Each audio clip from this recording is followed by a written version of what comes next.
Good afternoon. We are here with Sharon and Mack Brown this afternoon talking about the Benton Harbor and St. Joseph Unified Monuments Project and why it's important, why we all wanted to be involved in it, and we're just gonna kind of get to the heart of the matter, and because that's really what's at the center of it, right, is heart. Yes. And Barbara Craig is going to shoot us some questions off camera, and we're going to just take it away. Okay, let's start by trying to help people understand what this project is. Do you want to take that, Sharon? Okay. What this project is, the Unified Civic Monument Project, but I still like the word movement. Because that's how it has evolved. It has evolved through movement, people movement. Yes, a dream, a vision, 10, 15, we stopped counting years ago. The hope for a statue of hope, a statue of hope for Benton Harbor. And over the years and sharing that with pretty much everyone that we've encountered in our journey, someone finally heard us. And initially that was Dar Davis with the Krazel. Oh, nice. And even as his legacy has went on, we then begin to engage in conversation with the current executive director and also the curator. Oh, gosh. Julia Gorley. Julia, Yeah. yes, And thank Tammy. you. And Miss Tammy. Yes. Came over, and basically we had not a garden party, but we had a weed pulling garden party. So, That's the best kind, isn't it? and we really did a good job that day. We got a lot done, but the conversation about the statues, they had, I believe Miss Tammy emailed and wanted to know more. Because now is the time. And our conversation evolved into what has been going on in our country, what has been going on in our world, and what has been going on in our Twin Cities. And so after the rallies, the marches, the prayers, the candlelights, the tears, Lots of tears. and even anger, where do we place all of that? What do we do with all of that? And we revisited that vision, that idea of a statue for Benton Harbor. In that conversation and in that dialogue, it became known to us through Julia and Tammy that, mostly Julia, I think, at that time, probably really Tammy now, like could be right in the forefront of everybody right now, is that the idea of both cities. She said, Miss Julia, when we asked her, why St. Joe? I know why Benton Harbor, because we have pretty much nothing when it comes to art, culture, Inspiring. and inspirational type visuals for our city. But why St. Joe? And her response to that question was, because we think we need it more than you do, for different reasons. Certainly just as much. Yes, or just as much. Yeah. For different reasons. And with that answer, and she did go in a little bit more detail, and I won't share that, but that was some of her own personal feelings. We begin to open ourselves to be sensitive to the different needs of St. Joe. And it really takes unselfishness when you've dreamed something for so long and wanted and desired something for so long to then have to share that with someone else. It took a minute. Just a minute. Just a minute. And after we gave ourselves opportunity to embrace the Twin Cities view of an MLK statue, we could see the point. And we agreed that, yes, this would be probably more than we could have imagined. The feelings that did arise up in us as we begin to consider it was, oh, wow. So this is unity. This is what MLK was all about. So now we're going to have to work together truly for the greater good. So having the dream, having this dream, now looking to see that fruition is happening, and the good of the people, the unselfishness that I can see, that this is a project that is not about politics or status. It is about the humanity of people. Yeah. And it is just the beginning. So I am very pleased. I am more than honored, than past my dream, to now have the many people, including you, Miss Kim, and the other folks that are here working with us today, that have become a part of our journey.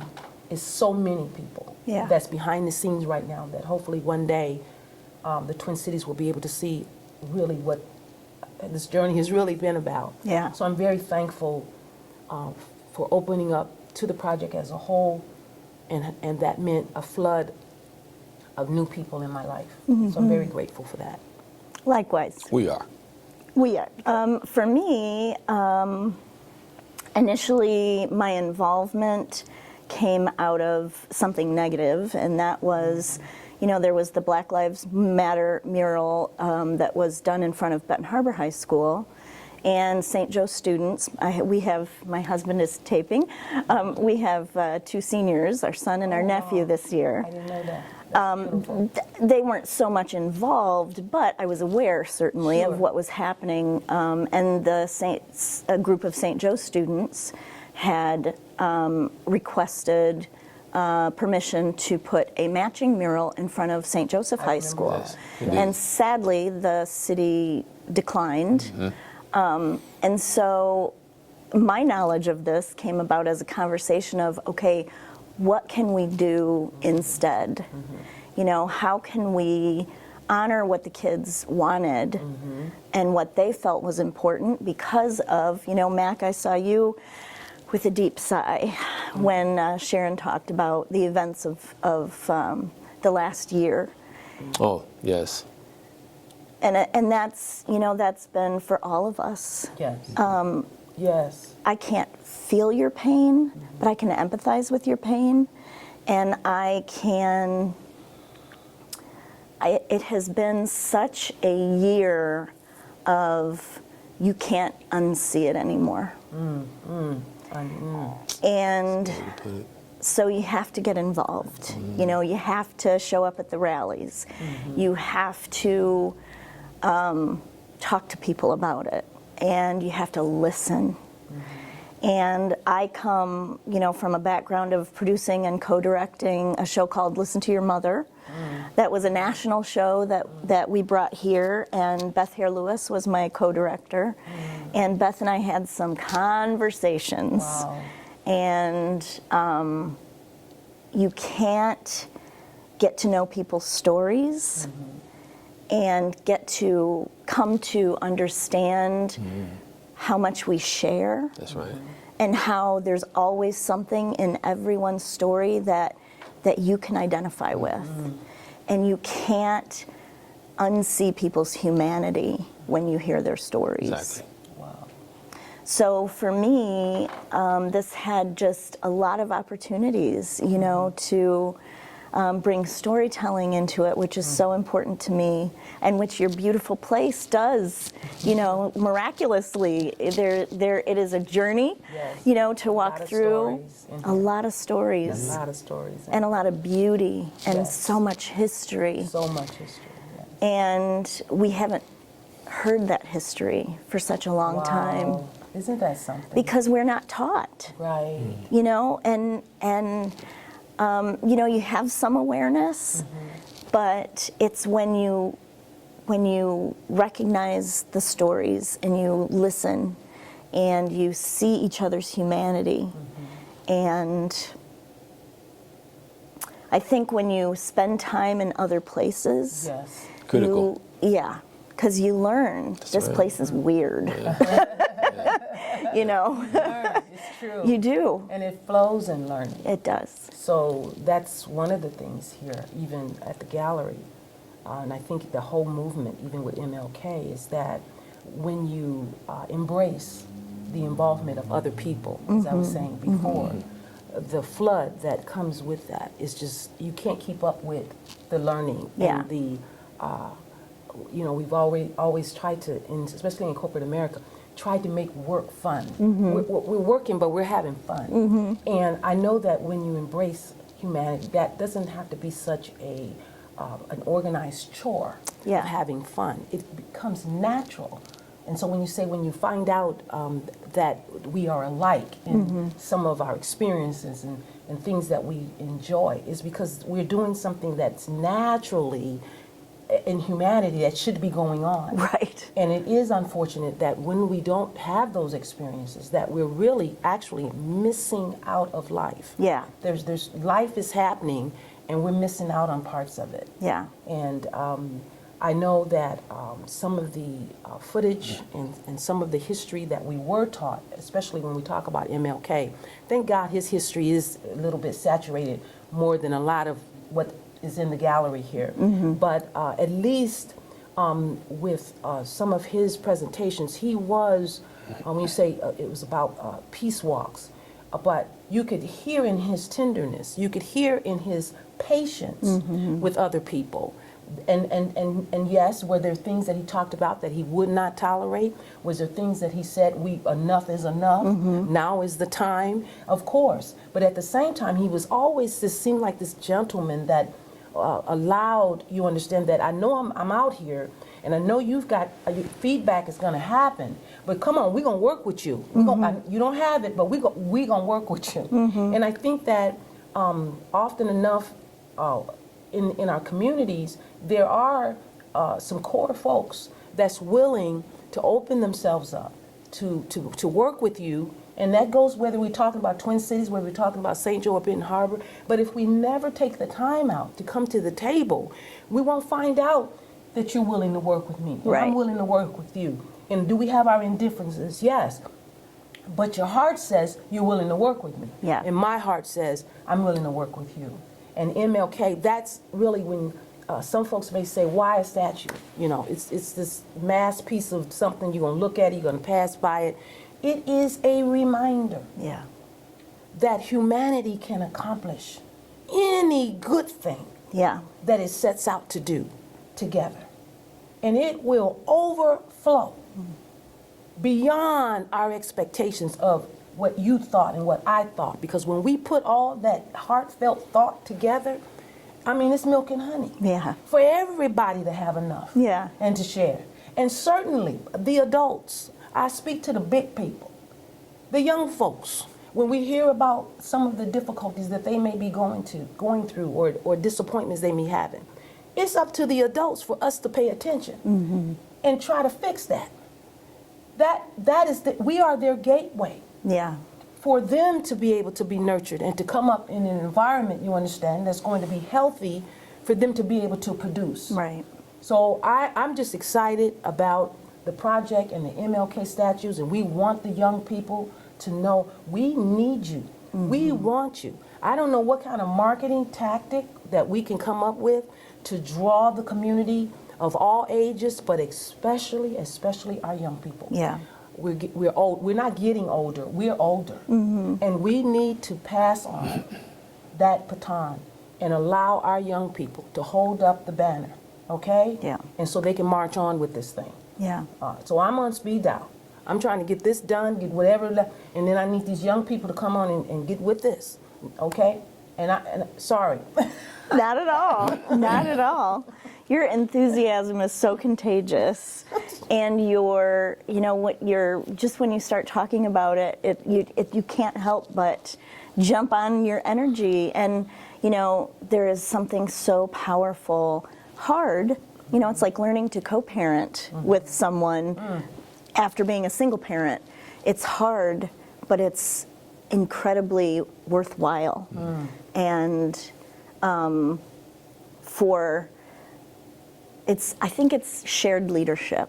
And it's understanding that we don't have all the answers, and that we leave so much creativity and so much innovation and so much heart and so much love on the table when we don't involve different people from different walks of life with different experiences.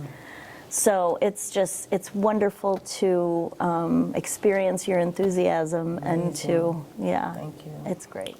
What would a monument do? First of all, depending upon its placement, particularly where it's a open public area, we have the ability to visit that location at any time that we want. It's not seasonal, right? It's not time of day.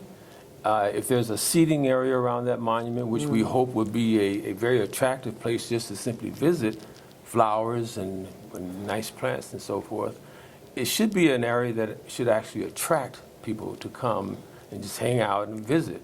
And while they're there, of course, then they're gleaning the information, the historical content that's associated with the monument.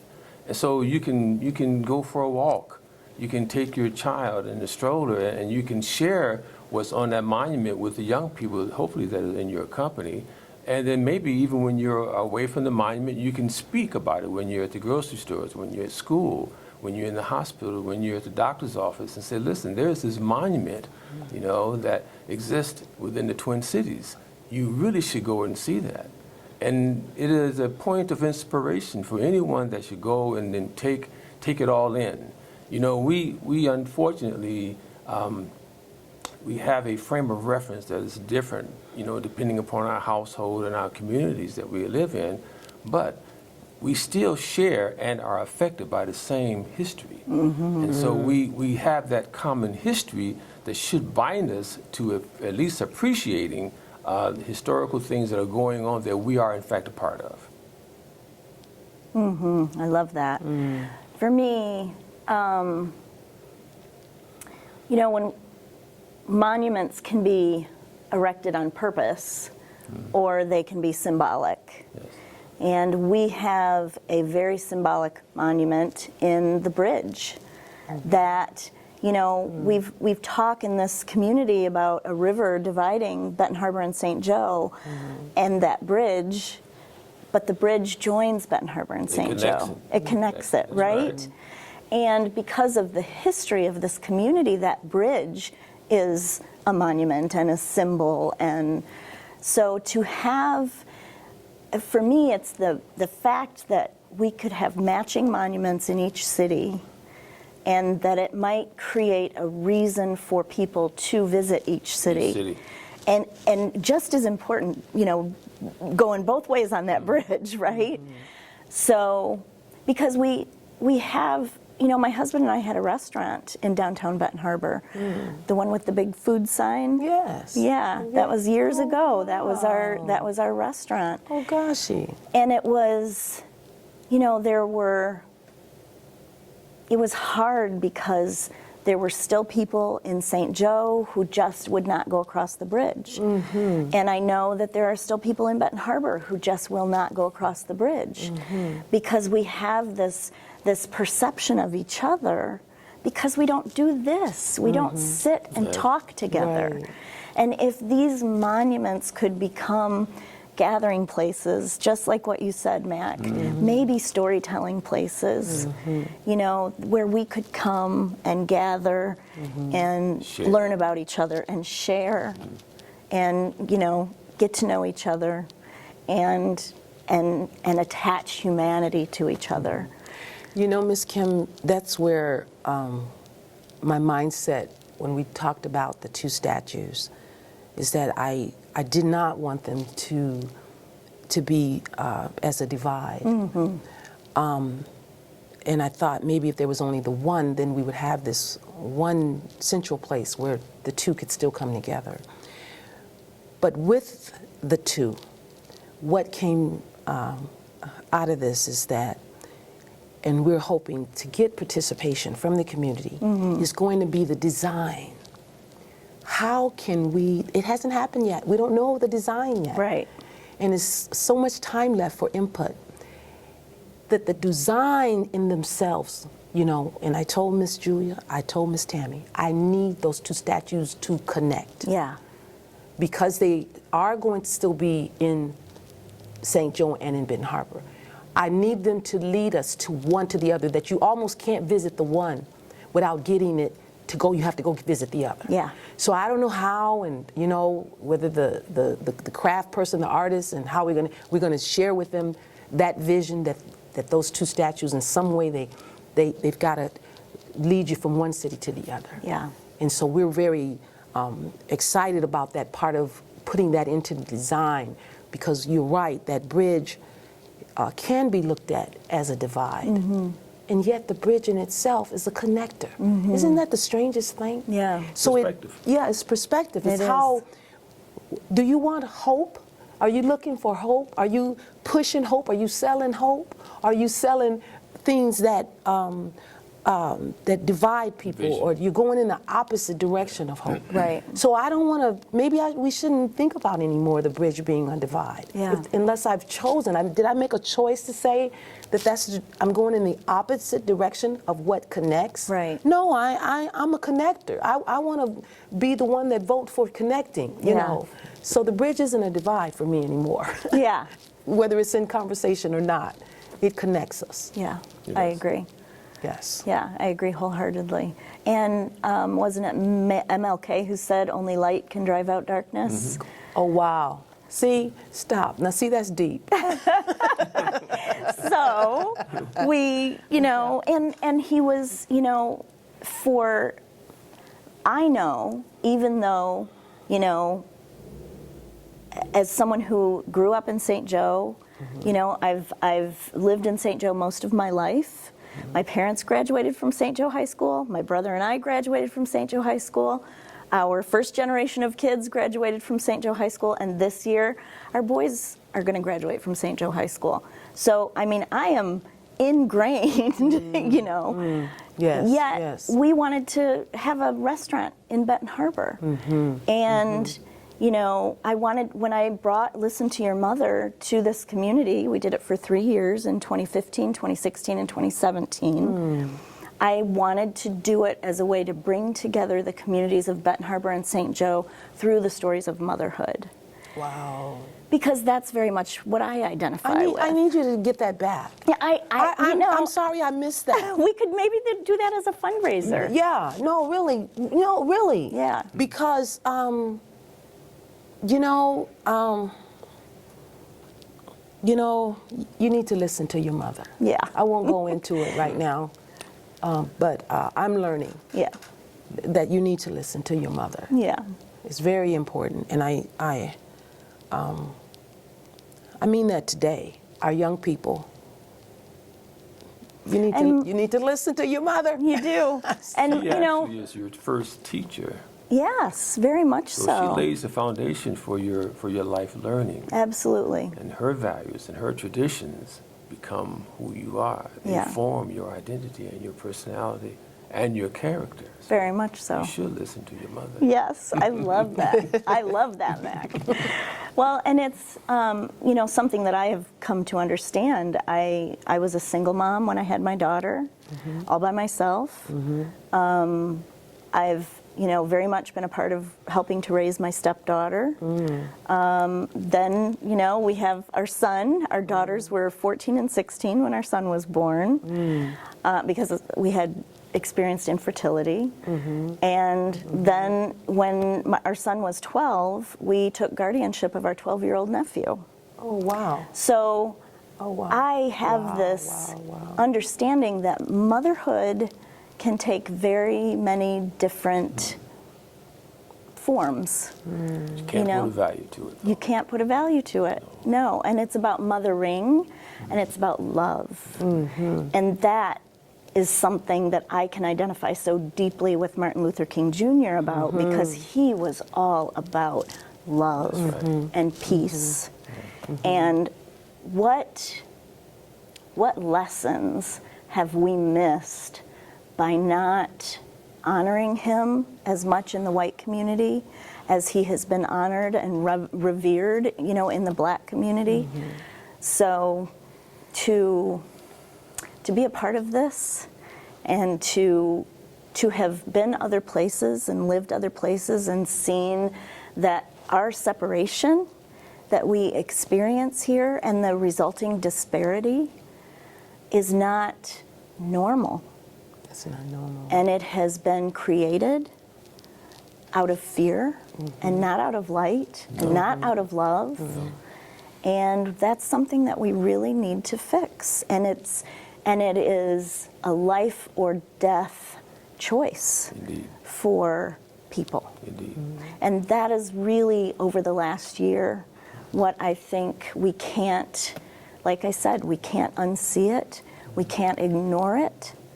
And we can't wait for someone else to do it. Exactly. It is up to us as individuals, Yeah. a personal conviction in the heart to do. Yeah. We have to, it's not stepping outside the box. You have to literally create an entirely new box and operate within that new box. Yeah. And it's going to take you out of your comfort zone. It's going to make you uncomfortable. It may even put you in a little danger. But what's more important? Right. I want to ask Mack a question. How did it feel when we began to, over a year ago, get phone calls from our Caucasian community, people from as far away as Bridgman, Sawyer, churches, individuals that just said they just want to come to the gallery and just want to talk to us. They want to listen. And as we, during COVID, opened up the gallery to those folks and had conversations right here where we're sitting right now, and some of the things that was shared, I know that for myself it was, it was like an out-of-body experience almost. I'm like, I know this should have already been happening like this, but the fact that it comes sometimes when I'm not looking or something, I wanted it, and it should have been normal, but now that it's happening, it was like I couldn't believe it. It was just like I was breathing without even having to inhale. I'm just floating, and it was so beautiful. Yeah. It was so beautiful. How did it make you feel? Well, first of all, I wasn't surprised. And I did not see it as an odd occurrence. Somehow I have always believed that if we are to evolve beyond this superficial point that we're so comfortable with regard to dealing with one another, which is based upon lies and ignorance and really has a foundation of hatred, we may speak on the surface and greet, but underneath it all, until we actually come and talk about those things that are hurtful, talk about those things that are uncomfortable, get emotional, and wrap our minds around the truth of what has taken place, the truth about the effect that it has had on everyone, okay? You can't be a slave master over a slave and it not affect you. Right. Because there's a part of your humanity Exactly. that you have to deny and shut off. It's disintegrating, Yeah. whether you know it or not. So to have someone call up and say, listen, we need to simply come and listen, I was all open for that. I desired it because I felt it was necessary, and my feeling truly was that it's about time. Things are really happening now. So how can people get involved? Obviously money. We've got to be straight about that, these marvelous things that we're talking about don't happen without community dollars. Yes. How else? I'm going to try to roll off a lot of conversation that the behind-the-scene art and cultural group has been talking about as far as money. Beautiful vision. All of us are just tripping over ourselves at being a part of it, and yet getting down to the business of it. Grants. Grants for me over the years, and even with the startup of the gallery, always was a scary process of paperwork and being new and never having all of the parts that they require. And so with the partnership with the gallery, the Krazel, with LMC, with also the Barron Community Foundation, and then there's also a slew of smaller groups, the cities, commissioners, coming together now. We're strong in that, and grant writing can be more powerful. But at the same time, this is just me. When you talk about grassroots and you see a group of people trying to make a difference, when you see a group of people trying to make a difference, I don't believe that they should have to pull out pen and paper and write a grant and try to figure out all of the I's and dotting I's and crossing T's. You see a group of people trying to make a difference. You're holding the purse. And so I am saying to the grantors, it is legal, I believe, for you just to hold your hand up and say that we want to put in. Yeah. That's one way to get involved. You don't have to wait on a document to come through. I do believe that you have the power of the purse to see a group of people trying to make a difference, to just write a check. Yeah. That'll push them forward, like real quick. It really will. Because the dream, the gathering, the kick up, the kick out, the kick up start, the start off, all of that has happened already. Right. You see, you got the technology, look it up, check them out. Those of you that somehow I don't know where you were, maybe out of the country, you didn't hear about it just yet. So that means now you can go to Herald Palladium and some of the other news articles, and you can see, wow, how did I miss all this? Right. And you can catch up by just writing a check. Right. Becoming a part. And becoming a part. And they're good. Right. They're not bothered by your just finding out. That check is going to just bring you right on in there real quick. Yeah.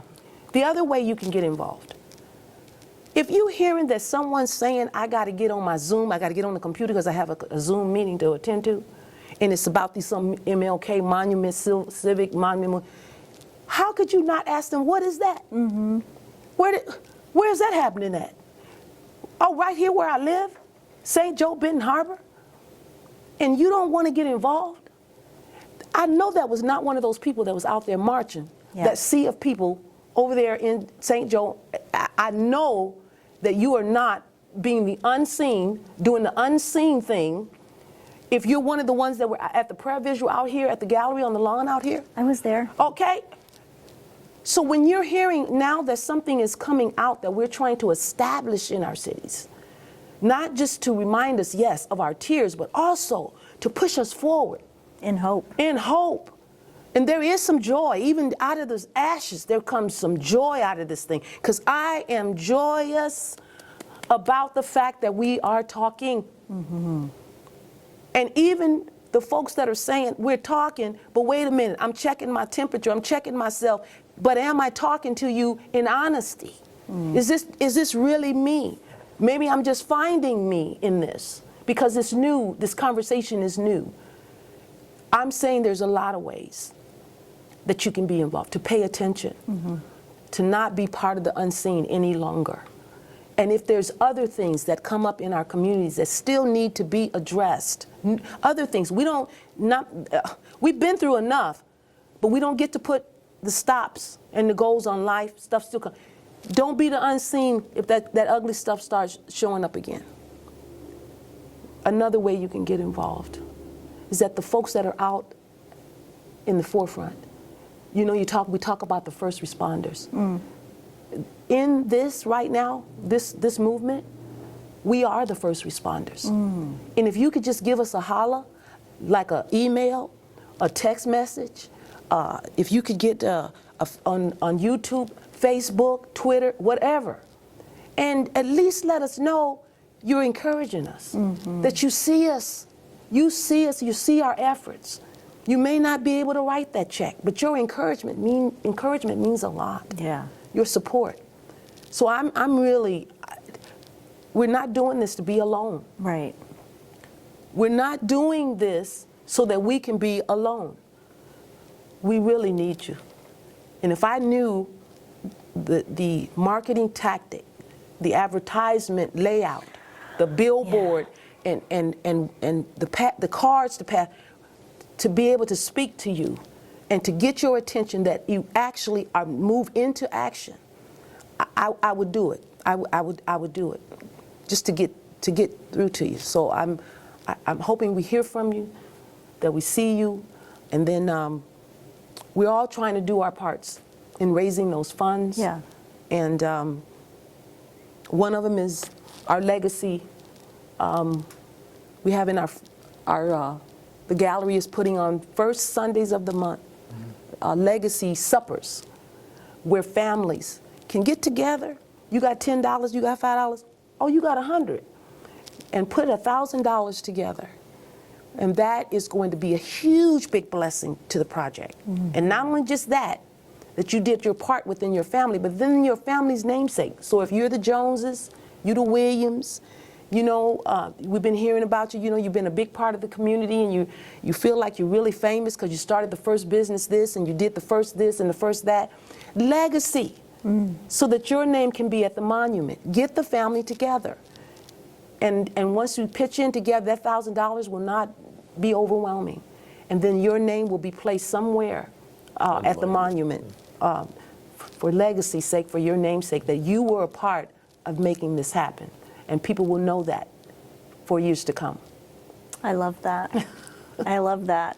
So it's unifiedmonuments.org Yes. is the website. Yes. We'll have a Facebook page, probably an Instagram. I mean, we're going to do like all the things that you're supposed to do And to make magic or go happen. to the website and it'll direct you. There'll be donate. There's donate links on the website. We're working out right now. We're trying to figure out how we can make Cash App work. Yes. Because a lot of people, $1, We need $2, that $1. $5, Two, $10, $5, they 10. all add up. Yes, right? they do. Yes. They Yes, all add yes. up.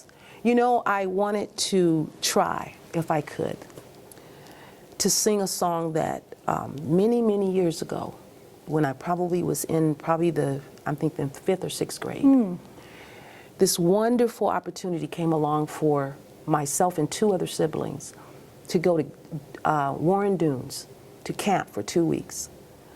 Never been out the house, away from home for anything like that. And it was just amazing. All of I never did a s'mores before. The campfire with the s'mores. And I mean, it was just so much, the swimming and the cafeteria and the food, it was just crazy good. The outdoors kind of thing. Outdoors, yeah, just, you know, scary but good. Yeah. And there was this song that they taught us. And we would all meet up in the evening from being in our different crazy places during the day. And this particular song just really stuck with me because they were trying to communicate. That time, those 2 weeks of us having fun, they were trying to communicate. And that's reminding me when Mr. Brown Mack was speaking earlier about, you know, why do this? And it's because of the same thing that they were pouring into us as kids at camp. This monument, this whole process, this whole everything is to have memories, you understand, of growth. And the little song kind of went like this. If we can grow as simply as a common graze of grass, both tall and straight as trees grow to the sky, then we can learn to know and understand ourselves and others, what we do and why. Because we are the younger generation, starting out to build a better world, peace and unity, freedom and brotherhood. These are the things in our lives. That's what this is all about. It hasn't changed. Perfect. Perfect. I love it. What do you think we're going to learn through this journey? Because it's my husband, when we go on road trips, is very destination oriented, and often No stops along the way. Exactly. Mac, I think you understand my husband to a degree. So what can we encourage ourselves and everyone involved in the project to appreciate in the journey itself? Well, first of all, each of us, to whatever degree we are aware of it, are on a journey. Yeah. Every single individual. History. Yeah, it's a historical journey. So when you're on that journey and you come into the presence of someone with a like mind, with a like purpose, a like destiny, you are no longer traveling alone. You know, and then all of a sudden you find yourself in the company of 2 or 3 other people. Yeah. The same mindset, the same purpose, the same objective. So now you travel as a group. And along the way, and it's okay to take an exit every now and then because you may Sure. want to go to grandma's house and refresh or whatever, you know, but once you get back on that path, you come to other people who may not necessarily have the same mindset, but now you influence. Because that's the purpose of one mind. One mind inspires. One mind enhances. One mind deepens the thought process of others. And so now together you embrace this commonality founded upon one purpose. And you're teaching, and you're learning, and you're inspiring along the way. And so that's what my hope is, that as we do step out further and further into this journey, we affect the mindset, we affect the purpose Yeah. of other people that maybe, that sounds like something interesting I might want to get involved Right. in. So now that effort grows. Yeah. The 3 things: the teaching, what comes out of the journey. I love that. So you can be a teacher, but you can also learn. You can be a learner. Exactly. I'm gathering. I'm getting smarter, wiser. And then you can actually inspire each other. So I'm bouncing off of you, you bouncing off of me. Right. That's really good, Mr. And Brown. growing. And wow. growing. And the outcome is And growth. growing. Thank you. That's As human beings. that kind of, to me, wraps that up. Yeah. Yeah.